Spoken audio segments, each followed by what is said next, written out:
Hello and welcome to a classic Cut Through the Noise episode.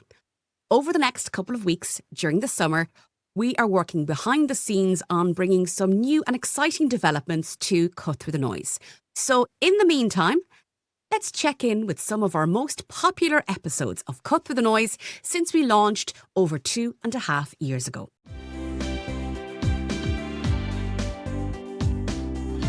Hello and welcome to Cut Through the Noise with me, Aisling O'Rourke.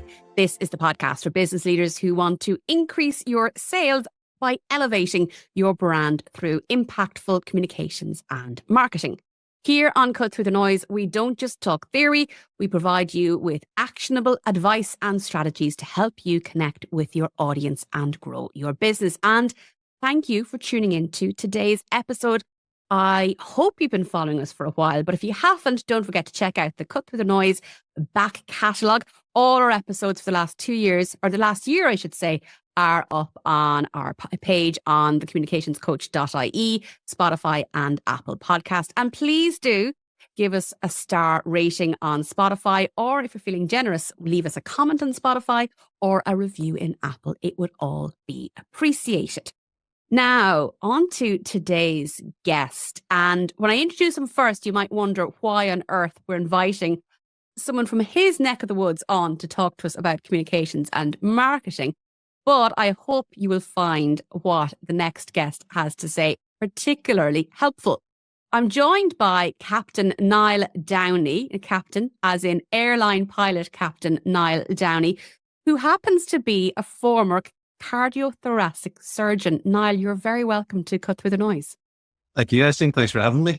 Now, even just describing you with those two titles, it seems, how can you be both a pilot and a cardiothoracic surgeon? And what has it got to do with communications and marketing?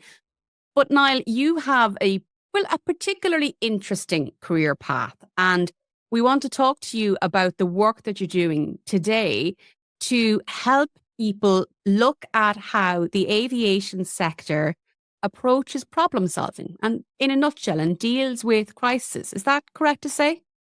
That's about right. Yeah. As you say, I started as a cardiothoracic surgeon. I went to Trinity in Dublin and studied medicine there for 6 years. Then worked in Dublin as an intern in St. James's, and then went back and taught in Trinity for a year. It's actually down your neck of the woods for a few months as well in Tullamore.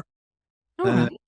After Trinity, then I moved back to the north. I headed to Belfast and did my surgical training program there. So I was mainly in the Royal Victoria and two of the other Belfast hospitals. So I got my fellowship at the Royal College of Surgeons in Ireland when I was there, and then sub-specialised into cardiothoracic in the Royal. After a couple of years there, I moved back down to Dublin to the Mater, to the National Cardiac Surgery Units. So it was between the Mater Private and the Kids Hospital in Crumlin. And after a year or so there, I was trying to get a consultant training post. Now, the problem back in the 90s is that there was a new system brought in that to become a consultant, you had to get a consultant training post. But there wasn't enough of them to go around. So it was musical chairs, basically. And a few of us were always going to be called between the chairs. And I was one of the unlucky ones. So I was left then after 12 years of training. I had very few career prospects. I'd already tried America, Australia, the UK. And I was now left basically in a dead end. That I could keep working at the level I was at, but it was all 6-month contracts, which eventually run out. And it wasn't going to be a 30-year career path. And so that thing with the 6-month contract, like even to this day, though, that is an issue for people in lots of fields of work. Like when you work hard in an industry, you've specialised, you've done the training, you do want that stability, that you can plan a life around it. Yeah, well, working hard. I was clocking up 120-hour weeks at that stage. Matter used to do 56-hour shifts, even at weekends. At that stage, you're doing research papers, you're doing MD proposals, you're doing all sorts of things. And it has to lead to something that has to be a career rather than just a job.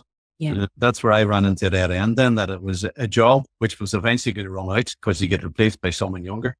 And the problem with healthcare is that even when you do get the training post, you're still moved around from different parts of the country. If you're married, you're probably in a different part of the country than your family are. It's not a great setup for some of our most highly trained people.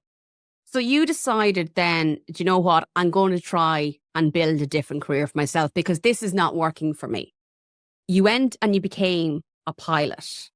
and learned about the protocols that are in place to try and mitigate risk? I was actually very lucky. The shortlist for my training job came out on Monday, and I realised then that I didn't have a long-term prospect in surgery because I'd fallen between the stools. I spent the week processing it, trying to work out what to do next. And on the Sunday, just by pure fluke, Aer Lingus had a half-page ad in Sunday Independent advertising for trainee cadet pilots. So I applied for that. I spent a few months working through the system and got accepted. So then I headed off to Oxford and then Arizona with a group of 10 of us to train as a pilot. And as you say, yeah, the whole concept was different. Now, to be honest, a lot of it went over my head at the start. It was so different that I just didn't process it. In healthcare, it's assumed that you get everything right all the time. Obviously, it's a very high stakes environment. Failure isn't really tolerated. In aviation, it took me a couple of years to sink in the fact that error is actually accepted and expected as being normal. So aviation has a just culture, whereas if you make a mistake, I make mistakes every day at work, but our system's designed to be able to absorb that and protect us so it doesn't lead to an accident. So I want to stop you there, Niall, because I think what you've said, it's so valuable. So I think people will go, at first they're like, well, of course medicine's high stakes. Of course you can't have errors, but we're human. We make mistakes. We're not perfect. No one is perfect. So in the aviation sector, the attitude is to expect errors, to expect failures, and to plan for them. Basically, if we didn't plan for errors, if our system wasn't designed to absorb them, but they happen plane crashes every day of the week, which obviously wouldn't be acceptable. We focus on the system. Basically, if I make a mistake tomorrow, I can put my hand up and acknowledge it, and Aer Lingus won't hold me personally to blame. So you'll be held responsible, but you won't be blamed. So we'll then work on the principle that, well, if you weren't a good pilot, why did it take you 25 years to make that mistake? So there must be something in the system that's wrong. So instead of looking at who went wrong, we focus in on what went wrong and look at the system and see where was the tip wire you fell over today. Then we try and engineer that out of the system and if possible, build in safety nets. Whereas healthcare tends still to focus on the last person who punched the ball, take the hit homes, and then it's name, blame, shame, retrain, which hasn't been a very successful system. And all the research shows that. And you've gone into this world of work where you're explaining how the aviation sector addresses problems and the mindset shift, but also having these protocols in place. And it's, you're coming from two, quite large, high stake industries, but what you're talking about, it's applicable to even the smallest of business, really, isn't it? It's applicable to general life even. The basic principle, as I explain it, is that basically human beings have been evolving for 200,000 years. We evolved very, very slowly, and our brains evolved very, very slowly. In the last 100 or 200 years, society and technology has accelerated at warp speed, and our brains haven't kept up. So basically, our brain's 3% of our body weight, but uses about 25% of our energy. So it has evolved to take shortcuts to try and save energy and make it more efficient. Now, those shortcuts are great, and generally they work very well, but the downside is there's a margin of error. Now, for the last few 100,000 years, that margin of error has been totally inside the boundaries. For the last 100 years now, the safety margins have got so tight that margin of error is now outside the safety boundaries. So now we're looking at accidents, adverse events, we call them in healthcare, and we now need to deal with it. So basically, we're operating high-tech 21st century technology with the brain that's still running on caveman software, and we need to take that into account. Now, when I'm working with clients and I'm always saying to them, one of the first things you need to do when you're starting any business is to figure out, what's the point of what you're doing? Why should people care about what you're doing? But also to plan for a crisis, because the only thing that is certain in life, or one of the few things that are certain in life, is that there will be a mistake, there will be a crisis, and how you deal with the crisis in the moment will have a significant impact on the success of the business going forward. So then if we were to take on board the aviation way of doing things, say in a small business, what would that look like, Niall? Well, it applies to the crisis management, but even going back a bit, the crises don't happen very often, thankfully. Mistakes happen all the time. I make mistakes all the time. So our system's actually designed to sort of intercept those mistakes quite early on before it actually gets to the stage of being a crisis. But the principles apply despite what level it gets at. So, say in aviation, we work on, like, there's the reactive for trying to catch problems, and then there's proactive, trying to anticipate problems before they actually become an issue at all. So that the proactive is our sort of crew resource management system. So that's based on avoid, trap, mitigate. So we try and avoid the mistake from happening, but we accept the fact that we're going to miss a certain number of them. We then try and trap the ones that get through. We accept we're going to miss a certain number of those as well. Then we move on to mitigate, so that we now can't stop the error from having some sort of impact, but we can reduce the impact.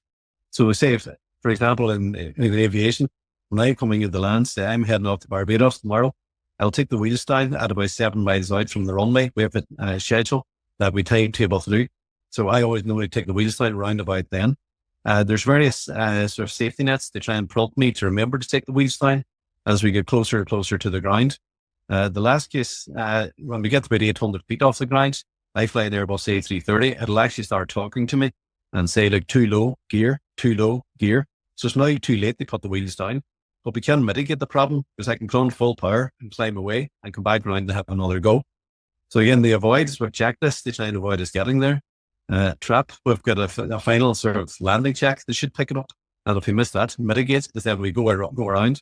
We can't stop the incident from happening now. We're too far down the line, but we can turn it into a very small event of a go around versus a very big event of landing with no wheels down. And the same principle can be applied to all industries and walks of life. And I think, people might say, oh, sure, like, there's no point. Sure, my business, I'm too small. It's just me here. Why do I need a checklist for my communications and marketing? But actually, if you break down at everything that you're doing into actionable steps, first of all, you're actually looking at, well, how much effort am I putting in here? And is this an efficient way of working? Could I be doing things in a slightly better way? But also it's really important because at some point you might get sick or you might take on another member of staff. And if you have all of that documented in a spreadsheet or even in a video, whatever way works best for your industry, it's easier to onboard new members of a team because they understand how your system works. And you can then be more efficient by having a better grasp on how your system works as well. Yeah, it's actually, even apart from checklist, the whole thing's just a mindset. My mindset every day is like, I expect to make mistakes. We see no shame in it. So like my big tagline when I'm giving presentations is error, nothing to be ashamed of. In healthcare, if you make a mistake, you generally are ashamed by it, that it shows that you're not good enough at your job, you didn't work hard enough. In aviation, we have a totally different mindset. We show that, yeah, you made a mistake. That shows you're a human being. Now let's process it and deal with it. We can try and, we don't try and avoid all errors. We know we're going to make them anyway. It's all about error management. And see, if you trap them early enough, we can deal with them without them leading to any sort of great impact. You mentioned mindset there, and like to go from trying to do everything perfectly to the exact opposite of, do you know what, things are going to go wrong. That's a huge piece of work to do, isn't it? Yeah, well, when I started aviation, it was years before it actually clicked with me what was going on. I was just so ingrained into the fact that everything had to be perfect. Like in cardiac surgery, you didn't get second chances and a lot of stuff. It had to be perfect first go. So my whole mindset was you don't make mistakes. If you do, it shows that you're not very good at your job. Don't let it happen again. And eventually in aviation, I sort of clicked everyone. Like, it's now starting to sort of crystallize what's going on here.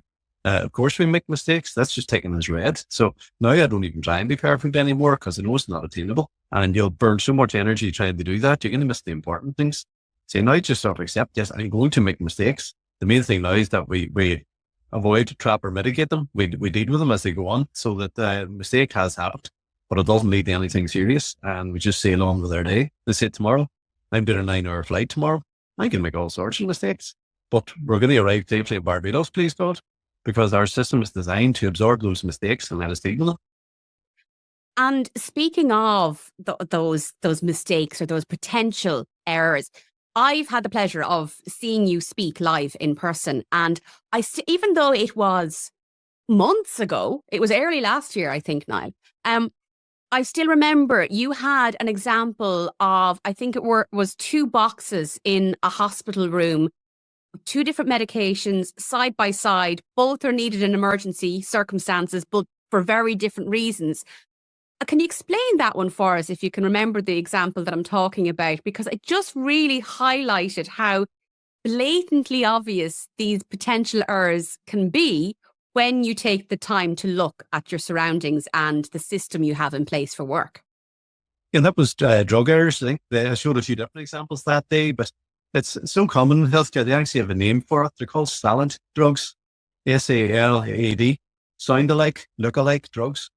So the pharmaceutical industry actually accepts the fact that a lot of their packaging is almost identical for totally different drugs. And a lot of the names are very similar as well. So it was 4 o'clock in the morning when you're on a 36-hour shift, you're knackered, tired, you haven't eaten, and there's all sorts of things happening and your pager's going off. You're not going to be making decisions at 100% capacity. So you are going to make mistakes. When you're reaching for medication, if you put two boxes side by side, which you say are almost identical, chances are you're eventually going to list the wrong one. And in healthcare, because you don't really differentiate for this, the one that you left by mistake might be enough to kill the patient. Yeah. So that sort of thing should be easily dealt with, but it's very hard to convince the pharmaceutical industry to get involved in that, because when it comes to making the mistake, they can just say, well, we've got our packaging very clearly labeled. The staff member should have been more careful reading it, which is all very well, but it doesn't take human factors into account. In aviation, we apply human factors all the time. Like I say, we spoke there about me coming into land tomorrow. When I take the wheels down at 7 miles, there's a lever sticking out of the dashboard right in front of my face, which has two little rubber wheels on it. And your two options are up and down. So we take it for granted that, I'm a reasonably intelligent person. I should be able to work these things out. But when I'm coming into land, if I've got a very strong crosswind and it's lashing rain and there's a shower in front of me and there's other things going on, I'm eventually going to make mistakes, and that mistake will have huge consequences. So let's simplify things down as much as possible to reduce the chance of me making that mistake. Whereas healthcare still makes things very hard for their staff. And that's the human factors approach I've been trying to change now the last 14 years in healthcare. And it's been a very slow, long climb. And the reason I wanted to have Niall onto the show this week was because I have had the pleasure of hearing Niall speak, and also of reading Niall's book. And we'll give you the name of that in a moment. But like the way you explain things and the importance of accepting that mistakes are going to be made, and accepting that in your team, people are going to be tired. They might be unwell. They might be working longer than they should. They just having a bad day. If you plan for all of that, you can avoid massive errors, which ultimately will cost you money. And having a plan then, so you create a plan so that you document, you have a system in place, so you prevent as many of these errors as possible so that everybody's, aware of them. You have the mindset that Niall is speaking about, where you accept that we're human, we're going to make mistakes, but we're going to do our best to avoid them. And then in my world, you have a crisis communications plan in place so that if something does actually go wrong in the end, you then know what to say, who to say, how to say it, and you can deal with it in a clear and professional manner. Niall, why do you continue doing this work? Because I imagine it can be really frustrating. It can. I have very little progress with healthcare for the last 14 years, but in the last year or two, actually since the book came out, that's been a bit of a game changer. People are starting to look into it more. Some people have read it and have seen sort of the logic behind it and have realised that it does actually explode water. I'm now working with the Matter Private Group in Dublin. So training up the staff there in the whole concept of error management and accepting the things will go wrong. The whole human factors approach, basically, that aviation takes for granted. So we're now trying to train that across the network.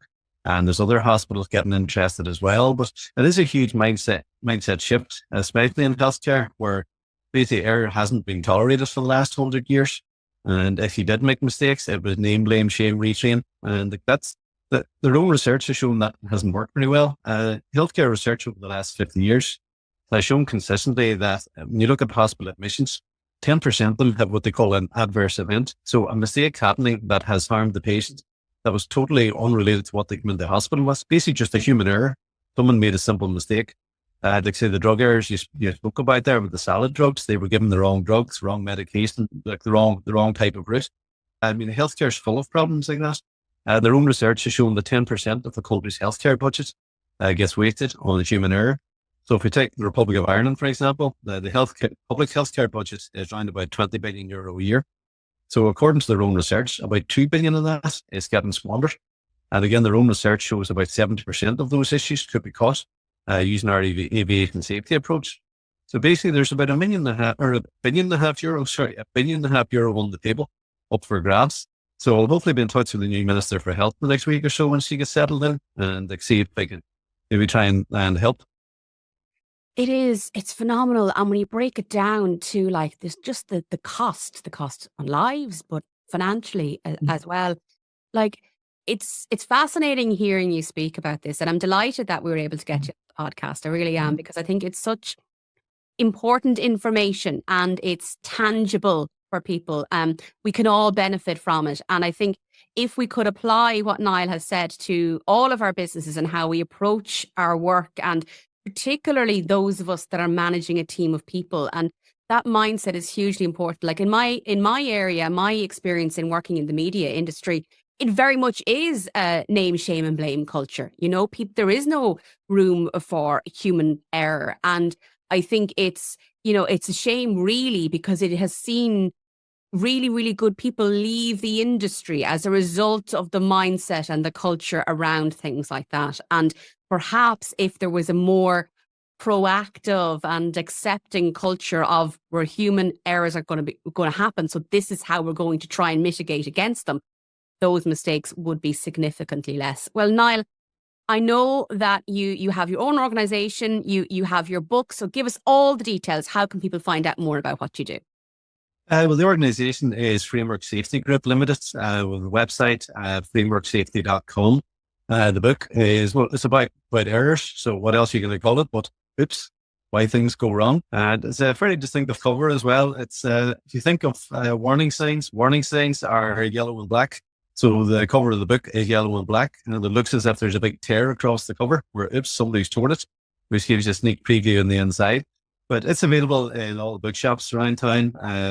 Budget Figures have it, Easton's have it, Debray, all the independents, Alan Hennis. It's in Waterstones in the north and in the UK. It's on Amazon. There's an ebook format of it now available in all the various formats. It's available in the States through Barnes and Noble. So it should be easy to find.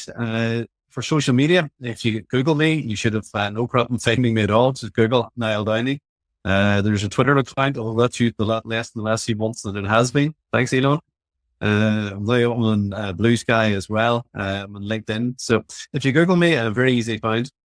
And we'll have Niall's links in the show notes. Well, Niall, thank you so much for your time and for joining us on Cut Through the Noise. I know that listeners will have found our conversation very useful. And of course, if you did enjoy the episode of the show, please do feel free to give us a 5-star rating or a comment if you're on Spotify, or a review if you're on Apple Podcasts. And buy the book. And buy the book, of course. And don't worry, we will include a link to Oops, Why Things Go Wrong on our show notes a little bit later on. Well, thank you for listening to Cut Through the Noise. I hope you are enjoying this series of the podcast. You can find out more about the work that we do at The Communications Coach on thecommunicationscoach.ie. And of course, if you want to connect with me, or if you need personalized advice on your communications and marketing, feel free to email me on hello@communicationscoach.ie, or look me up on LinkedIn at Aisling O'Rourke, or of course, just as Niall said, just Google me, Aisling O'Rourke, and you will find me there. Have a great week, and remember that while content may well be king, clarity is key if you want to stand out from the crowd and cut through the noise.